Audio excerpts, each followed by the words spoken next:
আমার দেশ বিদেশ ঘোরার খুব শখ। শখ কোনো তুচ্ছ করার বিষয় না স্যার।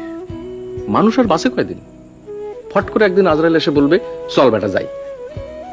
শখই যদি মেটাতে না পারলাম তাহলে মানুষ হয়ে জন্মে আর কি লাভ?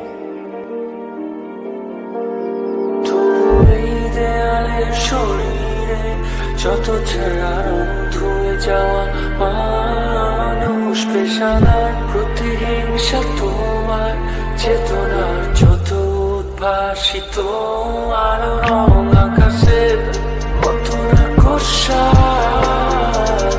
নীলে ডুবে থাকা তোমার প্রিয় কোন মুখ তার চোখের কাছাকাছি